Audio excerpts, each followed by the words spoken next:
Hello, hello. Once again, it's time for another episode of Random Stories I Found on My Phone. And again, I have no idea why I took this pic. Let me show it to you. Oops. Okay, there we go. You get to the reflection of my house. So we've got a ashtray with words. It says Cuba on there, and then we got a hornet's nest or bee's nest. I'm calling it a hornet's nest down there at the bottom. Yeah. I probably thought that the wasp's nest was good. Hornet's nest. I don't know what it is. Um, but I think that I took it because we were at a party and that looks like a backyard table that it's sitting on. And I know the blue thing with the words on it that says Cuba is an ashtray. And I'm guessing that's a brand of cigar. Okay, so that's what I know. I don't know why I took it. I don't know what it meant to me. The nest is kind of cool. Maybe that's why I took it. So let's dive in and figure out a better reason than I randomly take stupid photos. All right. Let's see. The image is kind of bright. I don't know if you guys could tell that with the reflection of my yard coming through my window, but I am actually picturing something at night, something dark. I think this is a suspensey kind of thing. And because my husband smokes cigars and we've gone out and found little cigar bars all the way between where we are in the Texas Hill Country, I'm gonna put this in the Texas Hill Country, which is very, very pretty if you've never seen it, by the way. Um, and let's say it's this sort of divey kind of, cigar bar kind of place. And she's sitting inside in this darkened room. And, okay, that hornet's nest is on her table.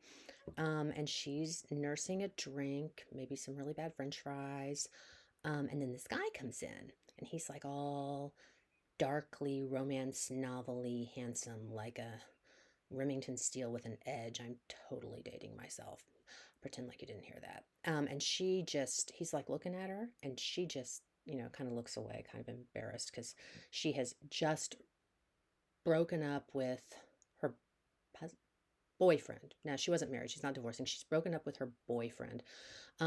She's feeling a little lonely, but she's also feeling a little bit, no, because it was a bad kind of breakup. And as for the nest, so that's where she is. She's in kind of a bad place, lonely, feeling a little off, nursing her sorrows with whatever she's nursing her sorrows. She has wine in this divey bar. She's drinking wine, so she's like total fish out of water. And it's really bad wine because they really don't serve wine there. Anyway, okay, so door opens. Hot, sexy, dangerous looking guy comes in. Um, he scans the room and he sees the nest. And that reminds me, I was going to talk about the nest. How did it get on her table? Why is it there? I'm thinking she sits down and the owner kind of sidles over and he's talking to her and asking her what she wants. And he just leaves it on the table. And she's like, she didn't feel like getting up and giving it back. So it just sits there and she doesn't really know why. Um, so we know, the reader knows, but she doesn't, that the guy who's just walked in is going to come and flirt with her, and he's going to end up putting some sort of poison in her drink. Um, no, no, he's not. That's silly. He's going to flirt with her, and then he's going to take her out back, and he's going to stab her. Why her? Because the hornet's nest is on her table. I'm not sure the points of view yet, how much we want to reveal. We can't reveal too much and screw up the story, but I need to be in someone's head, so you have to be really careful choosing your points of view. But that is not the overall story, so I don't have to figure it out for you guys. So we're going on. Okay, so the guy who came in, dark, dangerous guy, he is codenamed the Hornet, and it's her that he has to kill, and he knows this because the little nest thing is there to mark the target. Okay, yeah, that works. It works well enough. Okay, good first draft sort of brainstormy planning. Okay, so she's sitting there, and they flirt, and he's like not liking the fact that he's actually charmed by her because he is all very into the job. He does the job. He prides himself on being cold and an emotionalist. Not sexless though. Sex is how he like burns through all his dark thoughts and his dark life and his self-hate and all that kind of stuff that you get with dark heroes. And she's frustrated because she got involved with the wrong man and who she's running from. Um, yeah, I totally forgot what I said about her beforehand, but we're going to say whatever I said before. She got involved with the wrong man. He's dangerous, and she's in this bar because she's skedaddling. Um, okay. Um, yeah, but thing she doesn't, it doesn't even occur to her that ex-boyfriend might send an assassin after her. So she's, kind of in a I'm running from my boyfriend. I'm not really flirting, but the guy is there and he's hot, and so she's kind of half flirting. Um, and they talk, and she actually ends up opening up. Maybe he plies her with more wine, and no, he plies her with whiskey, which is not her drink, but that's what they have here. And so he tells her she's getting shitty wine. Why not have good whiskey? So she has like, a shot. Um, and, it's to her head, and she has two shots, and she's like floating. So, anyway, he, what is he going to do? He needs to get her out of there.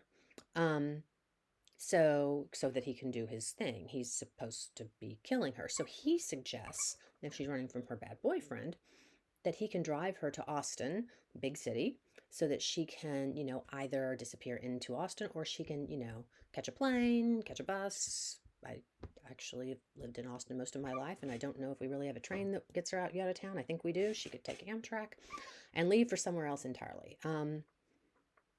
Okay, so he's like sort of semi rescuing her because he could potentially do his job once she's out of this bar. Um, So I'm thinking, but he doesn't want to either because he's actually having fun with her. So he's conflicty at this point. But let's say he really, really, really needs the money. He got himself into some really deep hole. So he has a really good reason, good being in quotes because there's really no good reason to murder someone, a good reason to do his job, collect the money that he's got like half down or something, the rest of the money that he would get for doing that. So, he walks her to his car out, and he's thinking he's going to do it in the alley, but in the alley, before he can, something happens. I have no idea what. Okay, he's a deep, dark bad guy. He's made enemies. Someone who he hurt or killed their loved one figured out it was him, hired his rival, or maybe a detective who's been trying to catch him. Anyway, someone dangerous to him is out there in the alley. And he ends up running and taking her with him. Um, Oh, wait. Maybe the person coming after them is the backup killer that boyfriend hired to make sure Hornet did it. Um, and except Hornet's supposed to be super duper bad, so why would bad boyfriend think he has to do that? She took something with her, something really, really important and totally damning to his underworld organization. And so he trusts that Hornet's going to do his job, but you never know. Maybe he gets run over by a bus or something. So he sent, bad guy number two to take her out if Hornet fails. So anyway, something like that. Bottom line being, something happens to make them be on the run together.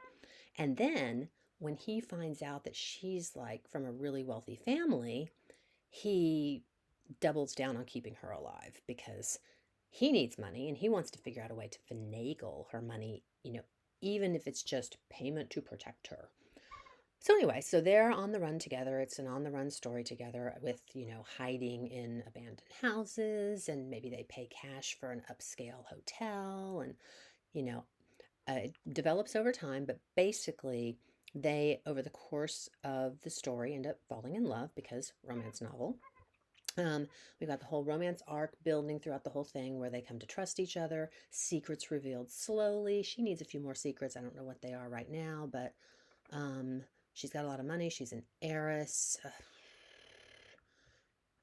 Maybe she's just got some weird issues about sex that makes her very uncomfortable and makes it, really hard for them to come together. But he's like really also the only guy she could be with because he understands, and it's all very very kind of screwed up and messy because I like those kind of characters. And oh golly gee, I don't know. He's thinking he can get the money from her, and then um, he can run, and he's just going to dump her, and then but he can't because he's fallen in love with her. So he does leave. He does leave. He's like, he's stoic. He's going to do this. He's going to take the money and run because that was his plan and that's who he is. He's a guy who makes a plan and he follows through. But then he can't leave her. He's like, I don't know, at Waco or something. And so he goes back and he gets back to Austin and her just in the nick of time because I never named him, did I? Bad boyfriend, um, who started the whole thing, is back on her tracks and he has got someone else, or maybe he's up actually just, I'm going to do this myself, you know, want to kill somebody, do it yourself. So he's there, and our hero, Hornet, comes in and saves her from bad guy. And they live happily ever after, either in a normal life or they work as like a Batman kind of thing, you know, sort of this, I don't know if it's that Batman or not, but anyway, sort of a kind of scary person who's actually doing good. Anyway, I think it could be fun. Yeah, the Hornet.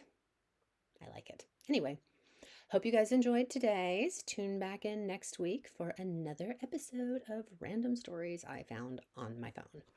I'm Jay Kenner. Bye.